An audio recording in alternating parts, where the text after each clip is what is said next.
Saturday Night Football, presented by Wells Fargo. Security, convenience, together. Wells Fargo, together we'll go far.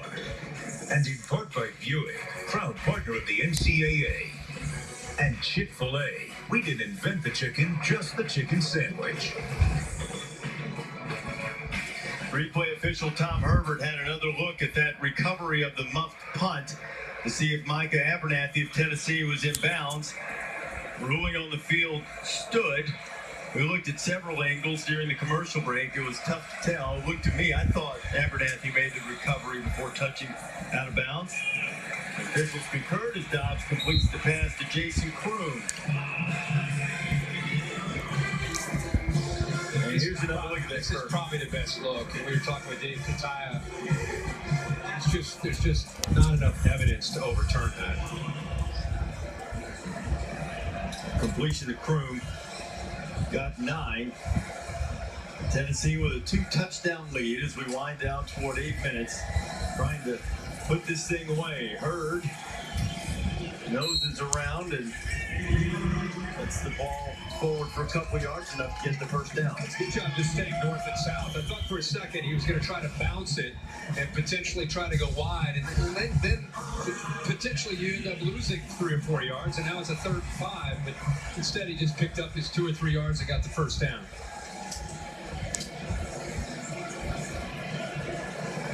Dobbs in the sideline for assistance. They'll adjust the formation, put Hurd on the other side. Got 8 guys up close to the line of scrimmage, obviously. There's Hurd cutting it back, and boy, he took a hit right in the midsection. Still a good pickup on first down. Let's take a look at this week's AP rankings, brought to you by Capital One. Now, Clemson only won by 6. Some impressive performances from Ohio State and Florida State. Did you shuffle them up a little bit? Yeah, you probably would look at that. I think Alabama's going to be up there. Alabama, Florida State. I think Clemson's sleepwalking right now. These first couple games, they'll probably slide down a spot or two. Ohio State, Michigan continue to not be challenged, but look very, very good. Dobbs pulled it inside the 20. Joshua Dobbs on his way. Touchdown, Tennessee.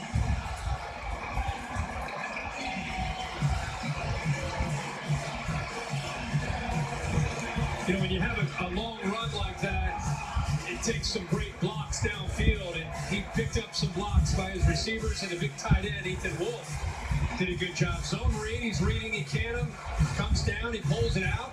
He's got the speed. There's one good block. Another block off right in front of there, the receiver Josh Smith. Again, he's got the speed when he gets to that 2nd and 3rd level to make you pay for it. Again, we knew he would run the ball. He's over 100 yards tonight now running. And he set a career record rushing yards by a quarterback. He's had a 100-yard rushing night, accounting for 5 touchdowns, and the Big Orange up big. Let's take a look at tonight's All-State good hands play. Tennessee's had some good hands. The big fella, Shy Tuttle, on a 3rd down play, anticipating a quick throw, goes up and knocks that down with his big paw. And then how about this? Kendall Vickers downfield, knocking that ball loose. Cam Phillips. And look who got it. Micah Abernathy. He's recovered 3 fumbles tonight. That is a Tennessee single-game record, and that is why people in this section of seats, they're very sad.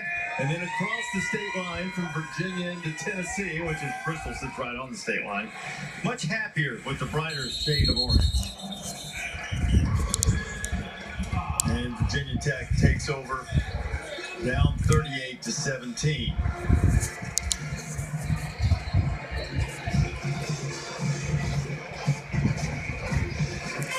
All right, Kirk, time for your All-State Street Cred this week. You see the All-State bus, which you joined us here in Bristol. Yeah, this year All-State and I are handing out Street Cred on Twitter each week, kind of highlighting the best performance each week on college football. And this week, what a great performance at Heinz Field by the Pitt Panthers. It ended up being a really competitive game. They were up big, and Penn State fought back in a rivalry game, and Pitt gets the Street Cred Team of the Week. Another football on the ground for Tennessee, and this time it's Shy Tuttle who beats everybody to the ball. Another fumble Another addition for a good hands play. And Fuente, at this point, I'm not sure what to do. 5 turnovers now on the night. This ball just never. Gerard Evans never had a chance. And look at the big man running. Look at Tello at 3'11". Last year, broken ankle. They wanted to ease him back in. And we've seen him play a lot of football in this second half. That is a great sign for Tennessee ball fans. Would you like to know that the last 3 times Virginia Tech has touched the ball, all fumbles. Last 3 plays, all fumbles. And here at Bristol Motor Speedway, the Volunteers are racing for the checkered flag. And they've spun Virginia Tech out and put them into the wall along the way. John Kelly, young back there, very high on, and they take the checkered. They might have to run some laps for 6.5 minutes, but this baby's in the books as Tennessee has roared away. I think this game was 14-0, and after the extra point, this is going to be... If you saw our prediction video, super close. Go Big Orange.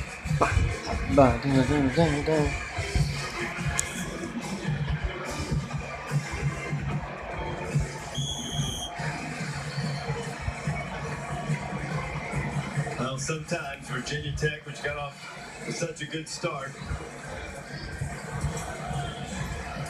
explain things on their way to victory. And we're on our way to week 1 of the NFL. Sunday on ESPN, 10 Eastern, NFL Insider Sunday edition. Injury news, fantasy updates, all the early breaking stories. Then at 11, the new Sunday NFL Countdown. Crew now, Chris Berman, Trent Dilfer, Charles Woodson, Matt Hasselbeck, and Randy Moss carry to kickoff.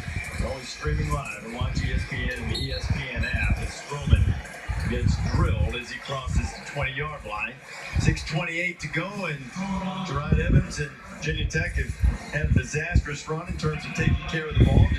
I think just not putting it on the ground would be a victory here. Yeah, I know Justin Fuente is frustrated. There'll be a lot of film work to try to improve, but you got to talk about Butch Jones and the job that he's doing right now in building this Tennessee program up. I think he feels that this team can compete. They got off to a slow start in their season against Appalachian State. It's got off to a slow start tonight. The turning point in their season may be that fumble because it kind of ignited them. Not just tonight, but there's so much pressure on them to win and get to Atlanta that sometimes that can affect the team and make them feel like they have to try to live up to some almost unrealistic expectations. This is a veteran team, 17 returning starters off a team that was 9-4. You have a quarterback that's played a lot of football. I mean, they're very high expectations. And tonight, they finally just played. Virginia Tech kind of opened the door for them, but they just finally started to play. And if I'm a Tennessee fan, I'm not only excited about this year, I'm excited about Butch Jones and the job he's doing in recruiting and the facilities, everything really that they have going in Knoxville. There's a lot to be excited about. And that record last year, Kirk, it was, I think, even more than just being 9-4. It's the way they had opportunities to win the Oklahoma game, the Florida game, the Alabama game. All of those were opportunities for Tennessee to truly have a special season. There's such a hunger among that fan base and really within that football program to get back to the level that Tennessee has been at in the past, and that's the next step. This is what they have coming up. They've won on September 24th, gargantuan because of the losing streak the Vols have had against the Gators. And people forget that this program is still learning how to win. Honestly, they're 9-4 last year, but you go to the previous 7 seasons, they were 40-47, below 500 combined. And last year 9-4, and so when you're learning how to win, like when Alabama does well, when Ohio State does well, it's consistency.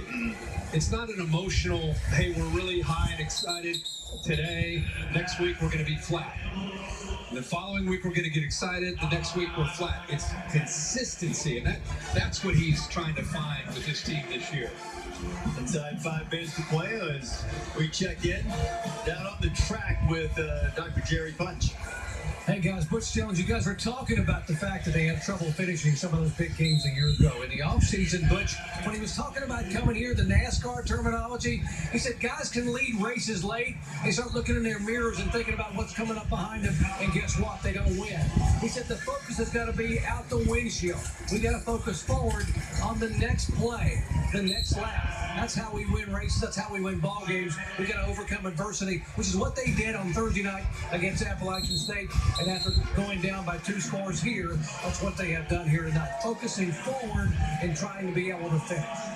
Yeah, Doc, we've seen it again tonight, and it was a sluggish start, but he's got to be very proud that they kept fighting. Now, he's going to have a lot of film work and a lot of stuff to be able to show them that they can get a lot better. That offensive line, when they look at that first quarter, and they look at some of the pass protection situations, they should want to sprint out to the practice field and into the weight room to try to get better. Before, we've seen Florida these first couple weeks. They look pretty good on defense. Yeah, they really do.